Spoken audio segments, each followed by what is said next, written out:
जय माता दी दोस्तों, कैसे हैं आप सब। उम्मीद करती हूँ कि आप लोग अच्छे होंगे। नवरात्रि जैसा कि आप सबको पता है कि नवरात्रि के दिन चल रहे हैं, तो माता रानी के दर्शन करना, उनकी पूजा करना। उसके बाद जैसा कि आज नवमी है, तो नवमी के दिन हमारी मम्मी कन्या खिलाती हैं, कन्या पूजन करती हैं। तो उसके लिए मैं बना रही थी सूजी का हलवा। सूजी का हलवा प्रसाद के भोग में बनता है, वो मैंने बना के रख दिया।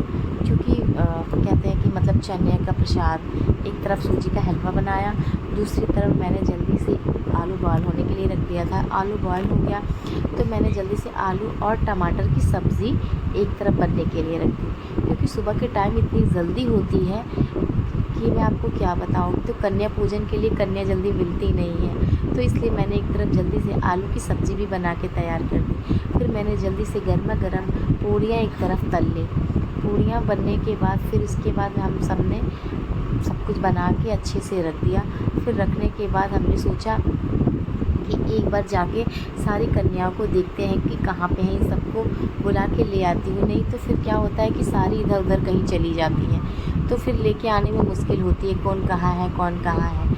तो इसलिए पहले ये हुआ, चलो जल्दी से पूजा कर लेते हैं और हवन कर लेते हैं, इसके बाद सारी कन्याओं को ले आएंगे।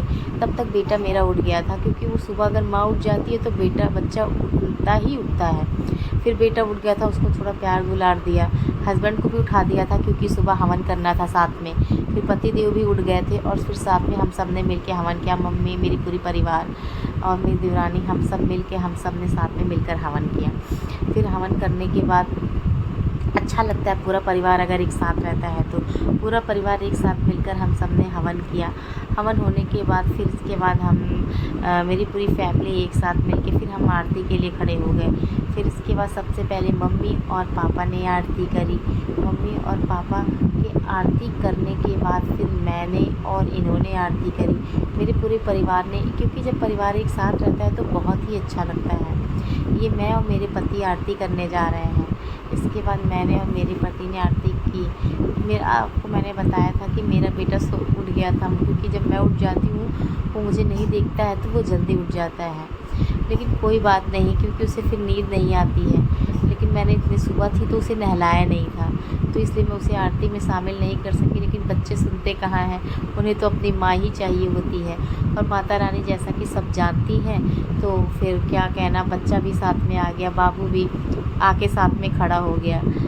उसके बाद फिर मैंने अपनी देवरानी को बोला, आओ अब तुम भी आरती कर लो।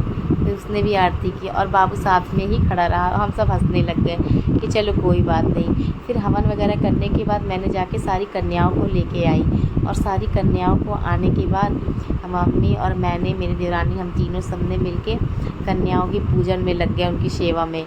मम्मी ने आलता लगाया। फिर उसके बाद मैंने जल्दी से थाली इसलिए जल्दी लगा दी थी क्योंकि इन बच्चों को इतनी जल्दी होती, यहाँ जाना है वहाँ जाना है, तो हमने पहले से ही थाली तैयार कर रखी थी ताकि ये आएंगी। सिर्फ इनका पैर मम्मी ने धुला, उसके बाद मम्मी ने मतलब इन सब के पैरों में आलता लगाया। फिर मैंने जल्दी से सबके माथे पे चंदन लगाया। चंदन का तिलक करने के बाद मैंने जल्दी से सारी जितनी कन्याएँ थी, उसके बाद मैंने और मेरी देवरानी सबकी थाली भी एकदम तैयार रखी थी, ताकि किसी को ये ना हो कि अभी ये नहीं वो नहीं। फिर बस सबको तिलक लगाने के बाद जितनी कन्याएँ थी, और मेरी देवरानी ला ला के थाली भी लगाई थी, तो वो ला ला के रख रही थी कि ऐसा ना हो कहीं लेट हो जाए। फिर सब ने जल्दी जल्दी से, क्योंकि इतनी जगह ये बच्चे का पूजन हो जाता है कि ये नहीं होता कि बच्चे कितना खाएंगे, जिसको जितना मन था सब ने उतना खा लिया। फिर मैंने और मम्मी और मेरी देवरानी ने मिलके सबके पैर छुए। तब तक मेरी बेटी ने कहा, मम्मा मुझे भी पूजा करना, क्योंकि वो जल्दी में सो गई थी तो मैंने उसे उठाया नहीं था। फिर उसने कहा, मम्मा मैं भी पूजा करूँगी। मैंने कहा, अच्छा चलो ठीक है, आप भी पूजा कर लो। फिर उसने उठने के बाद उसने भी माता रानी के पैर छुए। आप लोग मेरी बेटी को आशीर्वाद दीजिए।